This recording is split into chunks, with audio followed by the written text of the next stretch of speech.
Hi and welcome to Z Games. Recorded live at 4ZZZ Studios in Brisbane and broadcast nationally over the Community Radio Network, Z Games brings you the latest gaming news, reviews and interviews from across Australia and around the world. Welcome again to another exciting episode of Z Games, Australia's favourite gaming radio show. We are coming to you from the 4ZZZ Studios in Brisbane, and you might also be listening to us across the nation on the Community Radio Network. Bless their hearts. I am Lee. Joining me in the studio for this episode, Mr. Razor. Hey! There he is. He's wearing the headphones right now. He's the man in charge. Jody McGregor, you are not in charge. But you're also here. Yes, hello. Hi. Ray, what are we talking about on this episode? Well, we've been playing a game called Wasteland 2, which is very much a throwback to the old-school isometric RPGs of the 80s and 90s, such as Fallout and the original Wasteland, of course. Mm-hmm. So we have now sunk collectively, close to 100 hours in? Yeah, I'm up to almost 60. Yeah. Oof, okay, so a lot. So we'll be following on from our first impressions that we gave last week. We've also been playing a remake of an old-school arcade game called Gauntlet. So this is a remake. It's a full new thing for the PC, for the new generation. And we had a fabulous play session over the weekend where we all got together and played some co-op hack-and-slash dungeon crawl action. Fabulous. Yes. We had a lovely time. We did. We made sure that Ray never got to eat the food. Oh, yeah. Sorry, Ray. We've also got a segment which has been supplied to us by Jess, who is our Canberra correspondent. It's the latest installment in our Zeditorial. That is where we provide a soapbox for someone to complain uninterrupted about something that they don't like about in the field of video games. So this week she'll be talking about why she doesn't like Delsin, who was the protagonist of infamous Second Son, and why Fetch, who is a supporting character who recently starred in DLC, should have been the protagonist of that game. But let's get this episode started with the week in gaming news headlines, please, Jody. Thanks, Ray. The world's most popular puzzle game is set to receive the big screen treatment, according to a report by the Wall Street Journal. Threshold Entertainment, the production company behind the first two Mortal Kombat films, has secured the rights to make a film based on Tetris, in partnership with the official Tetris company.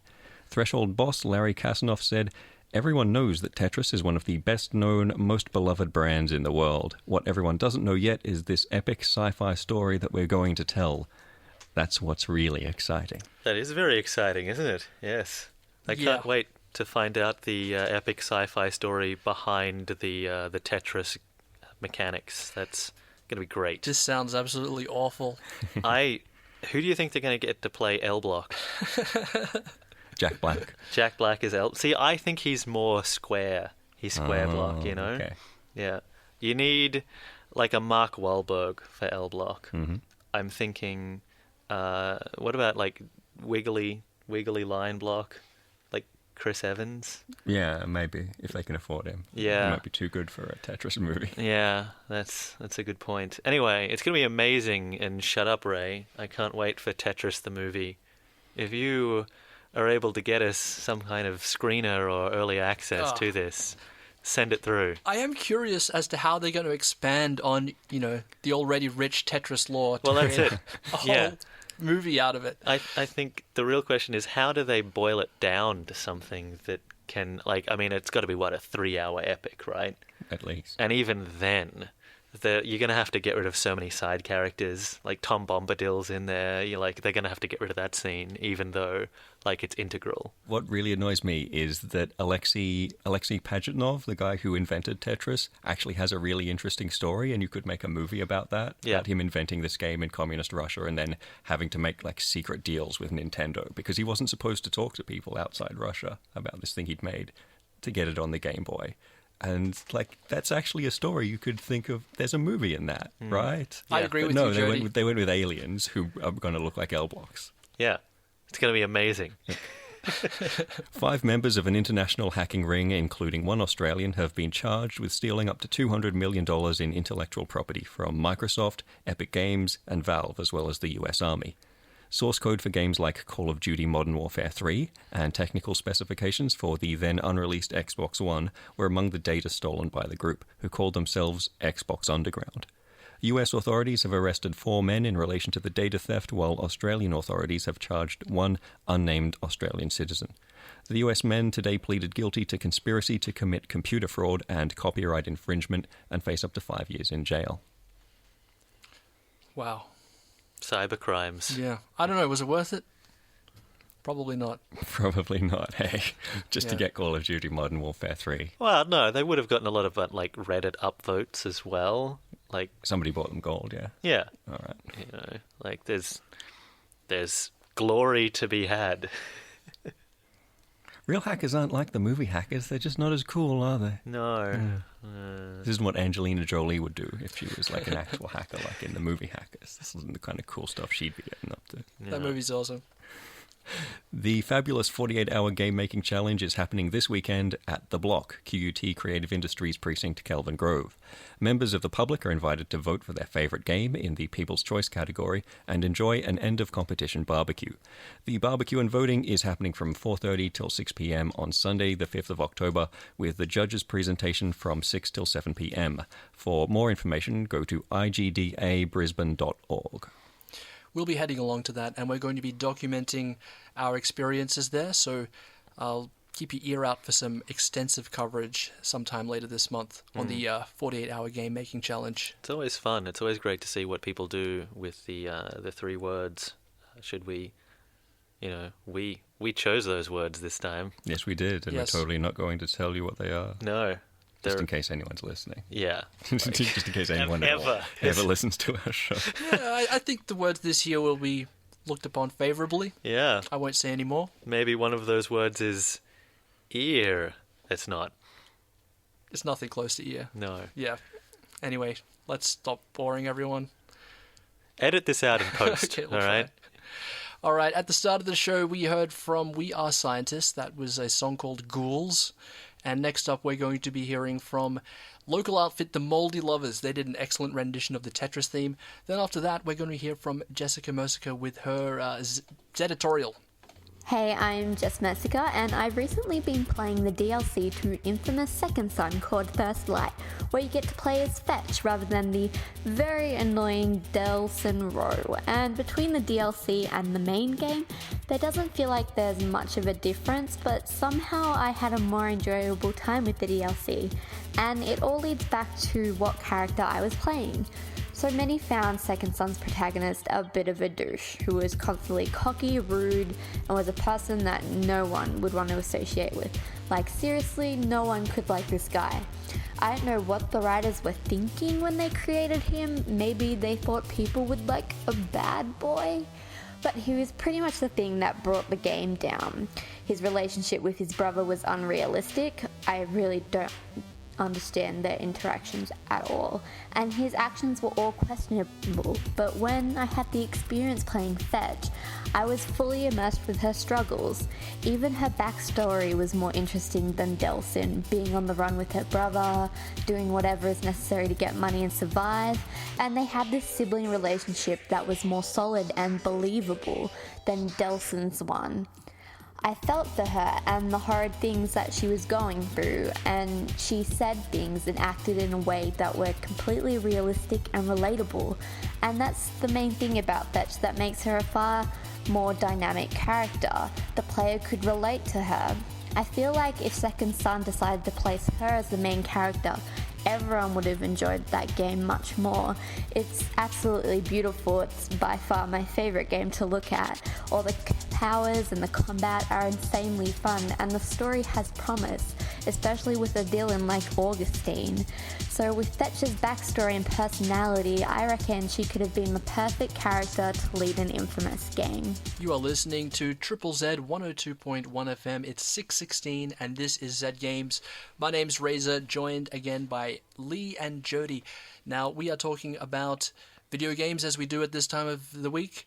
This time we're going to be talking about a game called Gauntlet, which was released late last month. It's a re-release of a classic arcade cabinet game also called Gauntlet, which was a 4-player dungeon crawler. And we had a little bit of a play session over the weekend where we got to test out the new version. So guys, what do you think? I really like it as a multiplayer game. Yeah. because what they've done, and Arrowhead are the guys who've made this, who are the guys who developed Magicka, which was a really fun game about wizards shooting each other up. And what they've done is taken all of the action RPGs that came after Gauntlet, all of the Diablos and Borderlands kind of things, and like stripped off all the bits that slow those down. All of the compromises those games make to be single-player games as well as multiplayer games, they've either minimized or just thrown away. Like, you never have to click on a dude and listen to him give you a quest. The cutscenes are tiny. You don't have to wait for minutes while people agonize over their inventories and which of these two slightly different weapons is the best one. You just get on with it. It's all of the fun bits of a Diablo when played with friends, and none of the boring stuff where they expect you to care about a story that nobody in their right mind cares about. Yeah, I think I agree with Jody.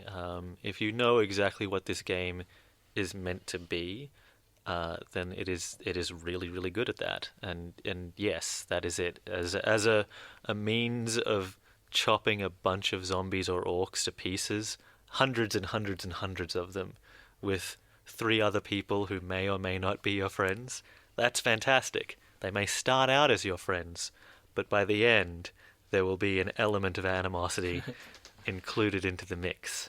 Rivalry. Yes. Friendly rivalry. That's it. So all the action takes place from an overhead point of view. Yep. You're playing with all your friends. You choose from 4 characters, and there are only 4 characters to choose from. So you'll have to assume the role of either the wizard, the elf, the barbarian, and the Valkyrie. Yeah. Yes. Just like in the original, only they have been differentiated a lot more. Yeah. In this one, each class plays, in some cases, really, really differently, but they all are, they all have their own purpose and their own range that they control and their own abilities. And I think they've done a really nice job of making sure that, again, there's no needless fluff there. Each of the powers that you've got does a very specific thing, and you will find yourself needing to use each power multiple times over the course of a play session. It's pretty simplified compared to a game like Diablo as well, where you have a large skill tree and you're constantly changing out different abilities. Here you've kind of got, 4 static abilities. You've got a standard attack, you've got a large attack. Well, the barbarian does, but each of the other classes, they don't even necessarily follow that pattern. That's what's really great about it. Like, the warrior is the easiest to come to terms with, but something like the elf, or God forbid, the wizard, who is too much for me. But Jody is able to do it, I assume, because he is a real wizard. I did play the wizard a fair bit when we played together, and you're right, it is like a different game when the warrior and Valkyrie are quite up close, and the elf is suddenly transforms the game into a twin-stick shooter where you're just spraying arrows everywhere while tumbling around and shouting in a weird Irish accent for some reason. I guess he's because he's Gaelic. Is Elves? it? Yeah, maybe. He wears green. Yeah. I mean, he's not like, potato, potato, I'm a leprechaun, but he's a bit Irish, and it's odd. Yeah. But the wizard works differently to everyone else again. It's like a trimmed-down version of the way the wizards worked in Magicka, Arrowhead's other game, where you'd be combining elements together to craft spells on the fly. In this, the 3 buttons turn into, one of them's frost, one of them's lightning, and one of them's fire, and you press 2 combinations of those to create a spell. And the order matters. So, you press fire twice, and you get a little fireball, fire, and then frost gives you a teleport, but frost and then fire is like a huge nova explosion or a lightning zap. I don't even remember. There were 9 combinations, and I used about half of them. But when you get it right, when you're switching spells on the fly to deal with an evolving situation, you need to drop a shield to protect yourself, and then you need to freeze a bunch of guys over there that everyone else is fighting, and then you need to zap a line of guys with lightning who are charging towards you. And if you do all of that without accidentally casting a teleport instead and flying into the middle of a clump of enemies, you feel like a badass. Yeah, it's a game that allows you to constantly generate spectacle, and often with an audience that appreciates it. That was one of the things that I really enjoyed, that you would be watching, a horde of things would come in through the gate, and everyone would be like, orcs again, oh no. And then someone would pull off a really cool move, and then someone else would pull off another move that complemented them. You don't necessarily get that coming organically in a lot of games, and here it's just that they've taken out anything else that would stop that from happening, and that's all this game is. Yeah, they've removed gear, essentially. You do buy little trinkets in between levels, but while you're playing, there's no item drops, so there's no pausing the action like there is in Diablo to re-equip gear and put you on your best weapon or armor or anything like that. It's been taken out. Yeah, the only stuff that drops is gold, which you race for, and the crown, which is such a good idea. One of the enemies at random has this crown, and if you kill them, you get the crown, but then if you get hit, you drop the crown and someone else can pick it up. And if you're wearing the crown at the end of a level, you get a huge bonus to your score. And that's quite simple, but God, we all wanted it. God, I still want it. I hate both of you. I wish I were wearing the crown right now. If I'd walked into the studio with a crown, you'd have just hit me and taken it. with a chair. You wouldn't even have thought about it. No. Yes. I really like how, even though it's a cooperative game, there are a lot of systems in place to encourage rivalry amongst the players, like the crown that you mentioned, but there's also a tally at the very end of each level that details, how much damage you did, how many kills you have, and how much gold you collected. And it proves how much I'm better than you guys at Gauntlet. Yeah, and I like the fact that you wore that hat much better than we did. You only get the tally at the very end, so you're always hanging out and saying, oh, did I do as well as I think I did? Yeah. And it feels really good to know that you're the best. Yeah. A feeling that I had constantly. When you play on the internet, though, you see, it doesn't just show you the scores of you versus everyone in your group. It compares those to the best scores overall in the entire world. And that makes you feel a bit worse because those scores are insane.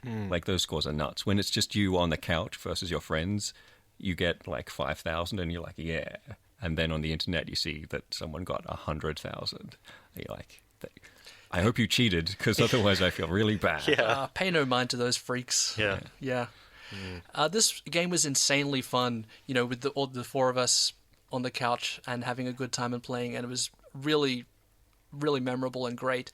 But it's a little bit different when you play online with strangers, although I found that the people I was playing with weren't as terrible as I imagined. For starters, there's no text or voice chat, so you can't directly communicate. There's only a few simple emotes like thank you and let's go.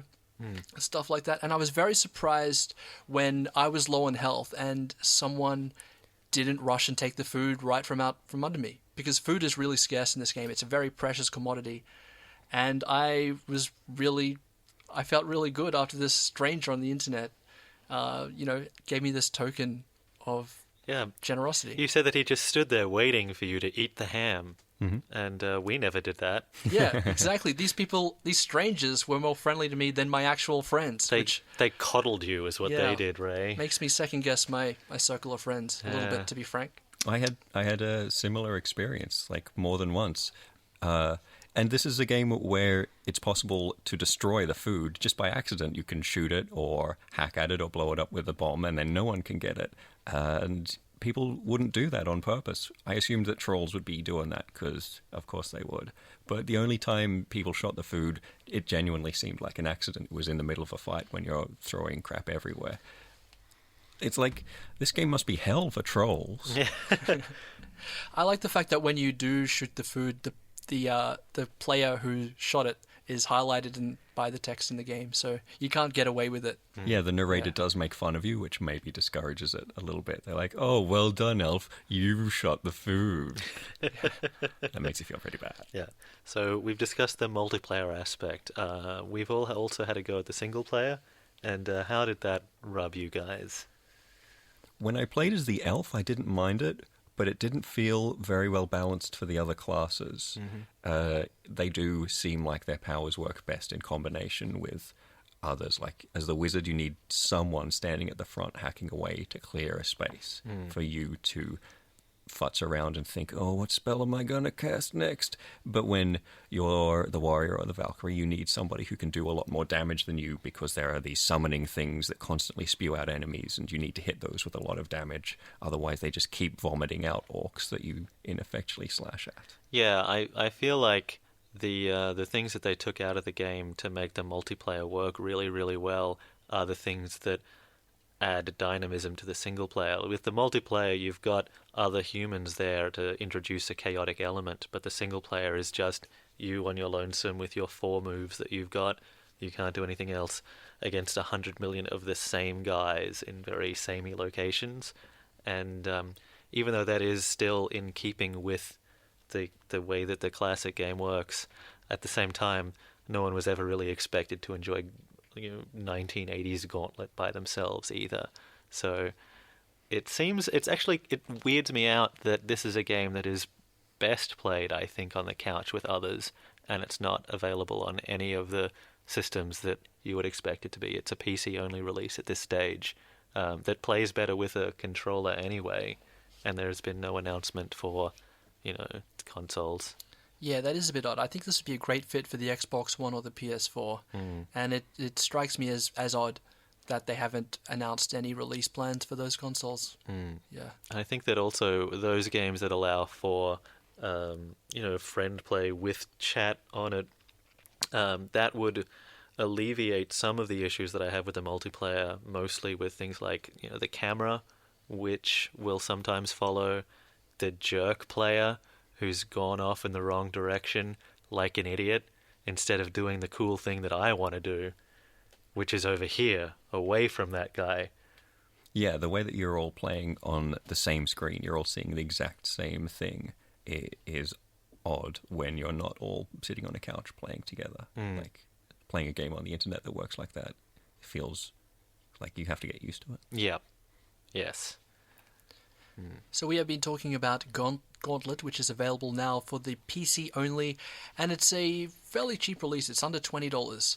So my thoughts are that if you have a bunch of friends and you want to play some dungeon crawling action, Gauntlet is really a good choice. I think it's probably maybe even better than Diablo in some regards. If you just want to get into the nitty-gritty of hacking, slashing orcs and skeletons. Absolutely. Yeah. I had the chance to play the PlayStation 4 version of Diablo 3, which a lot of people are praising because of its ability to have a bunch of people in the same place playing Diablo. And Gauntlet is superior because it doesn't have that guff that makes it work as a single-player game. All of the things that make this game work, it does. Yeah, it is a superior product there. So if you have a chance, if you've got friends, if you really, really want to kill hundreds of orcs or skeletons, Gauntlet is going to make you and your 3 friends very happy, even if you won't be happy with each other at the end of it. Next up, we're going to be talking about Wasteland 2, another PC-only release. You're listening to Z Games on Triple Z, and we're going to hear a track now from MC Frontlot. He's a nerdcore rapper who just put out a new album called Question Bedtime. It's a fairy tale themed album, strangely. This one is called Much Chubbier, and it features Open Mike Eagle. You are listening to Z Games, Australia's favourite gaming radio show. I'm Lee. Joining me in the studio is Razor, who is walking away from the microphone, and Jody McGregor. I'm still here. Jody's still here, thankfully. So we were listening to, that was MC Frontalot with I Used to Be a Lot Chubbier. I didn't. If anything, I've gained weight. But that is irrelevant. We are going to be discussing the game Wasteland 2, which we've all been playing, possibly to the detriment of our social lives. How many hours did you put in? You said 60? Close to something like 58. Yeah, so I've played like 30 hours of this thing. Ray, how many hours did you put in? Not quite as many, probably 20-ish. Yeah. So this is a role-playing game set in a post-apocalyptic world. It is a big, big game. It is a long game. It's a lot of reading, a lot of things, a lot of travel. It's a lot. It's a lot in this post-apocalyptic future. Tell us about it, Ray. About what? Tell us about Wasteland 2. Well, it's a isometric RPG in the vein of the original Wasteland, which is, from 1988? Yeah. And Fallout 1 and 2 from the 90s. And RPGs were very different back then. They weren't streamlined, slick, and pretty like they are now with your Mass Effects and your Dragon Ages and your Witches and what have you. They were quite clinical, actually. They had a lot of numbers, a lot of choosing stats, a lot of fiddly little inventory interactions and things like that. But at the same time, they are also a lot deeper and more complex than they are now. Yeah, it is very, very old school in a lot of ways. You can see it's maybe learned a few things from XCOM, like the way the turn-based combat pops up and shows you when you're about to go into cover and what percentage that will affect your to-hit chance and that sort of thing.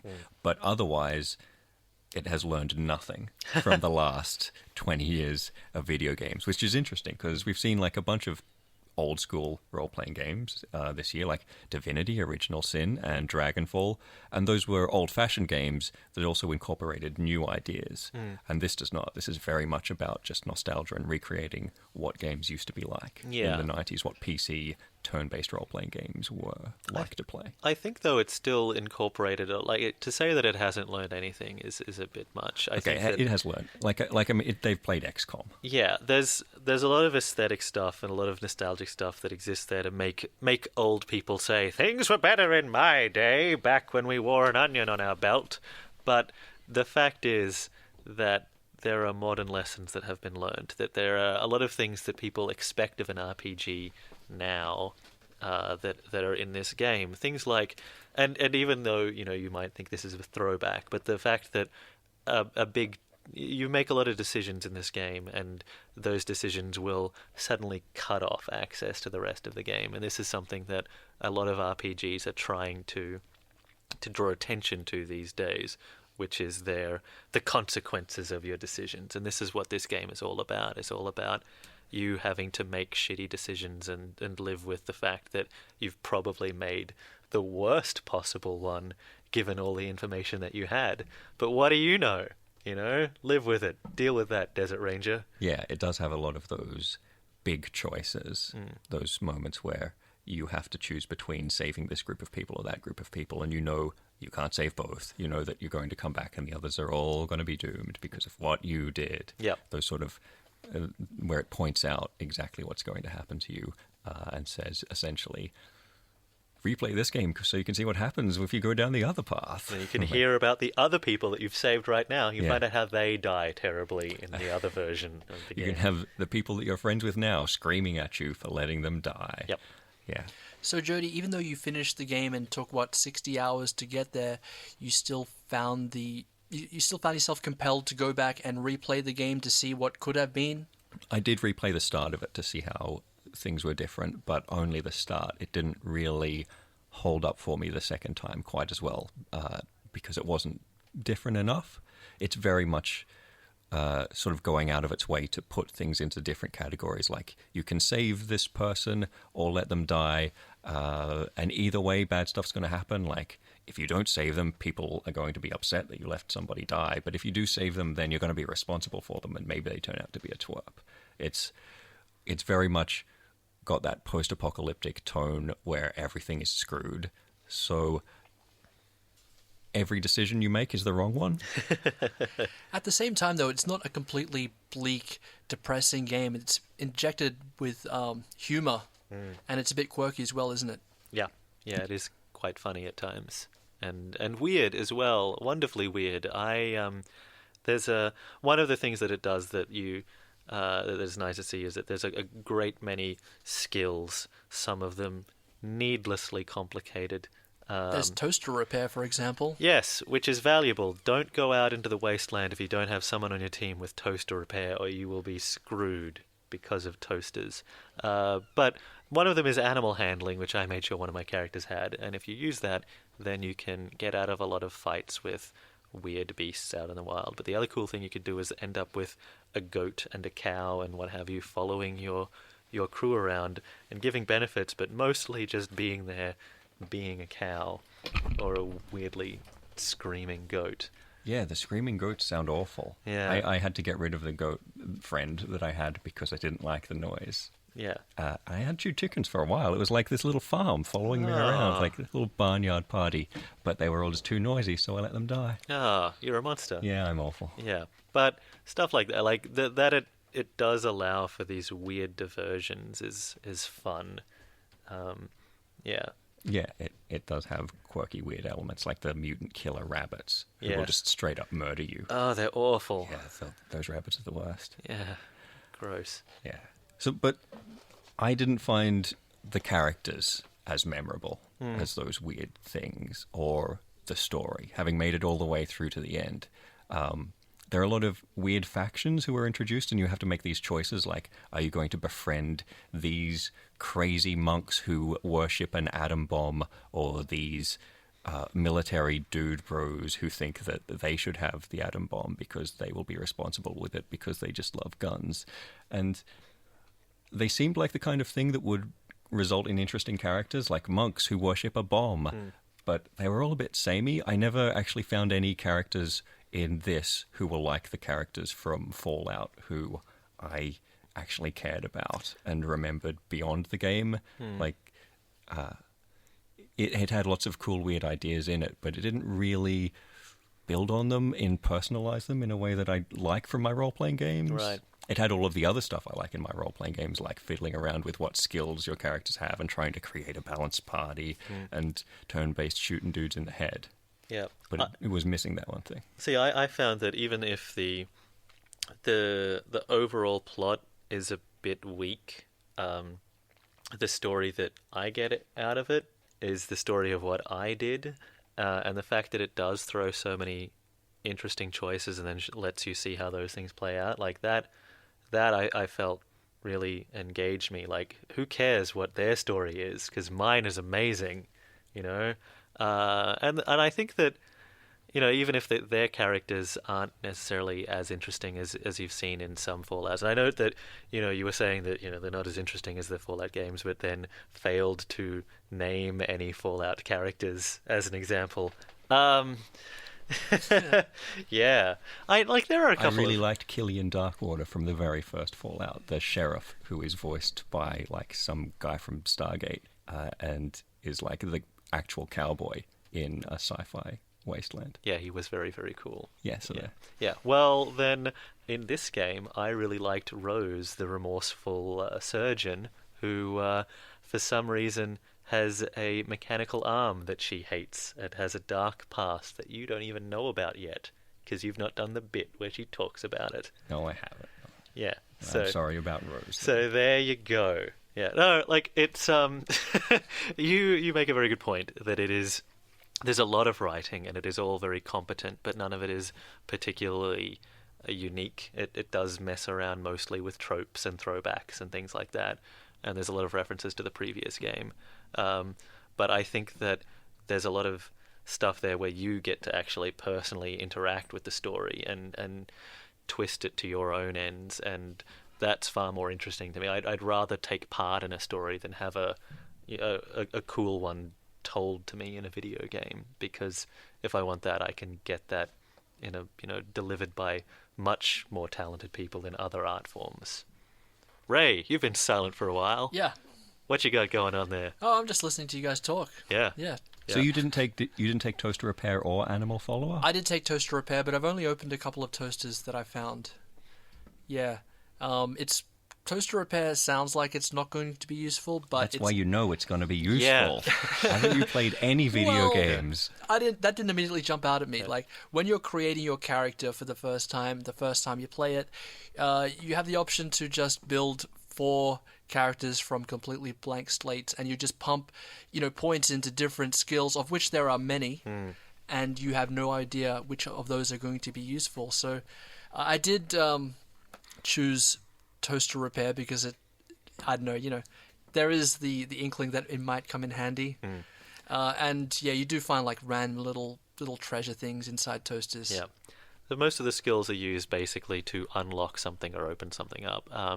What I found was that when you fail at these, and you fail at them all the time because everything's really hard, because it's a hard game, take that, the consequences are often quite interesting. Instead of just being like, you didn't unlock this, or you blew this up or something. Critical failures for machine repair, for example, often result in tetanus, which affects your stats until you can go see a doctor to get it removed. I saw that and laughed for a long, long time.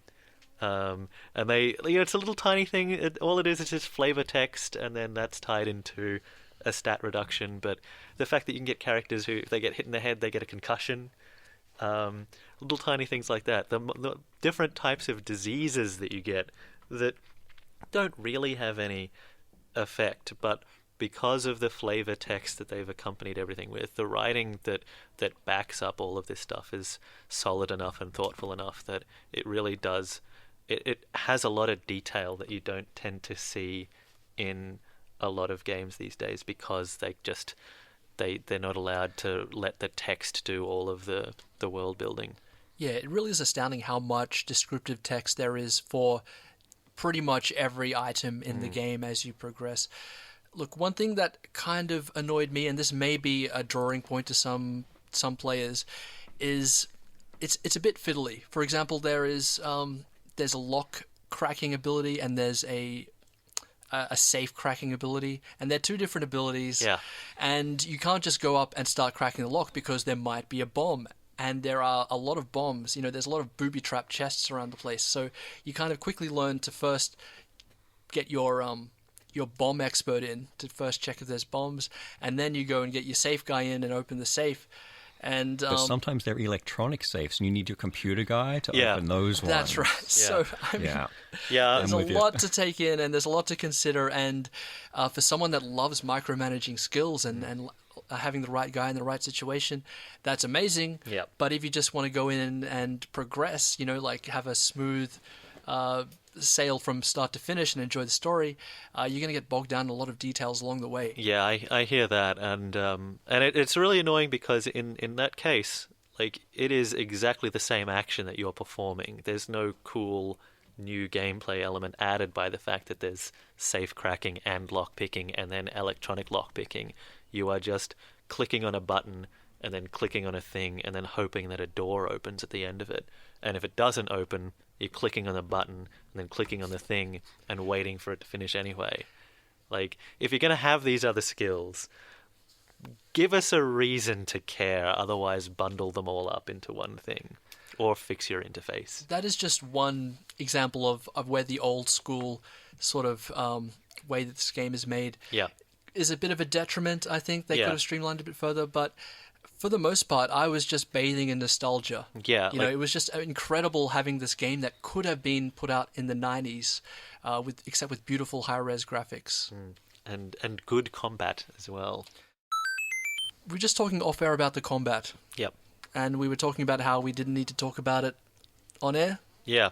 Because it's good, and that's all that you need to say. Yeah. What else? Pretty good. Well, it's good because the graphics for this game are acceptable, but the animation, I think, is really, really good, and the animation helps sell the combat really well. So you get a lot of good feedback. You hit somebody with a gun, and you go, haha, take that. There's a lot of cool death animations. We should probably just preface this by saying it's turn-based combat. Yes. Where you use action points. You have a certain amount of action points. Firing your gun might take 4 action points, and then that means you can move 3 spaces, for example. Yeah. And then once you use up all your action points, it's on to the next character's turn. Yeah. Which resulted in something odd for me. I tried to make a sniper, but I gave him a really low speed. Wow. Which means he had very few action points. He only had 6. Yep. The sniper rifle he started the game with, you need 7 action points to shoot. Right, so you had to wait a turn to store. Yeah, because you can store leftover action points, not 1 for 1, but if you save a few, you get 1 or 2 extra next turn. So he could shoot every second turn. That's still pretty good, though. Yeah, it's.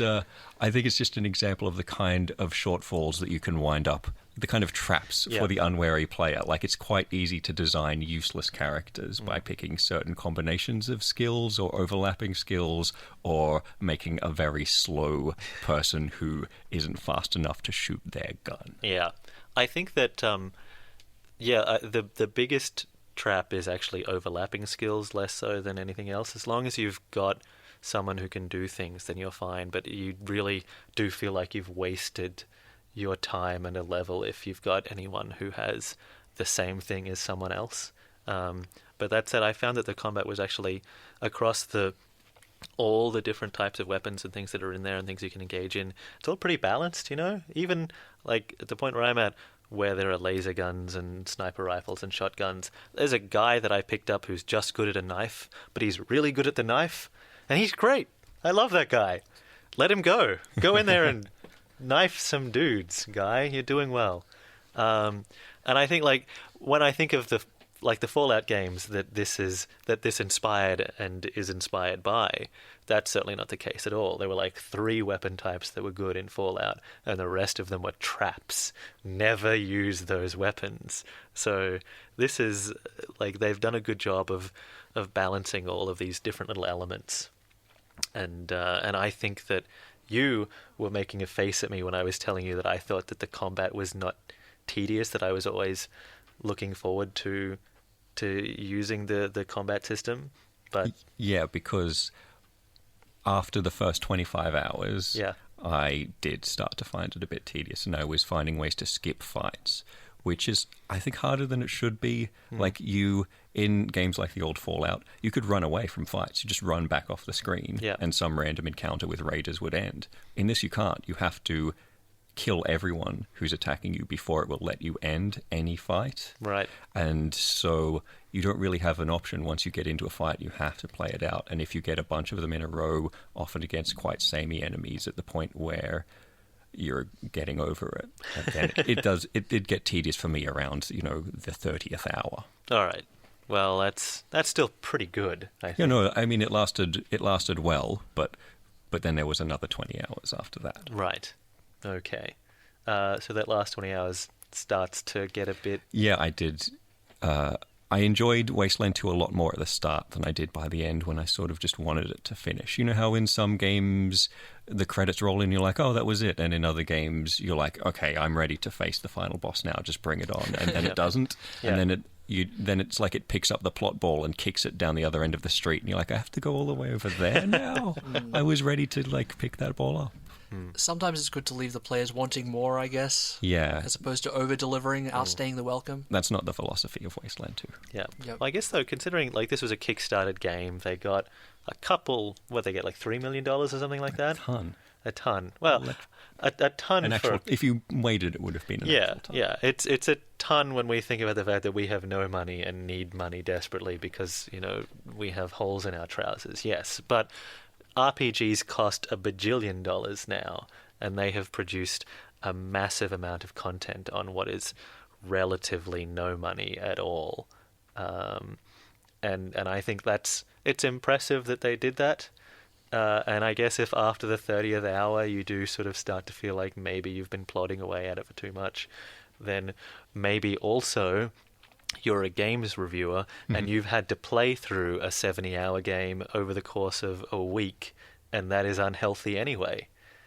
Most human beings will be able to take their time and enjoy this. Yes. And they won't get that same desire to escape and see daylight again that we might have. That's a fair point. Yeah, that is a good point, Lee. Yes. Okay, we've been talking about Wasteland 2. We're just about out of time for this episode of Z Games. But from my perspective, I give Wasteland 2 2 thumbs up. I think it's great. I really am excited by the fact that we've got these tributes to the old school RPGs from the 90s coming in. This is a good companion to Divinity Original Sin, for example. We've got Pillars of Eternity coming up over the foreseeable future. Yeah, another tribute to the old school RPGs of the past. And Torment after that as well, which they've just released footage of, and that looks great. Yeah, I think Wasteland 2 is fantastic. I think that anyone who wants to, who loves the Fallout games, even the most recent ones, is going to enjoy this. Anyone who wants to play a big, engaging RPG and make a lot of tough decisions, there's a lot of game here for you to enjoy. Awesome. So we're going to leave you now, but next week we'll be back at the same time. Lee, you're going to be playing a game that you've been particularly excited by? Yes, I will be playing Lord of the Rings, Shadows of Mordor over this weekend, and hopefully I'll have a lot of new orc enemies by next week. Excellent. And you can check us out on Facebook if you enjoyed this program and want to get into touch with us. Facebook.com/ZGamesAU is the URL to go to. We're also ZGamesAU on Twitter. All right, we're going to get the hell out of the studio now and leave you with one last track that Jody selected. What is it? And this is by K-pop group Girls' Generation. It's called G. Catch you guys next week. Bye. Bye.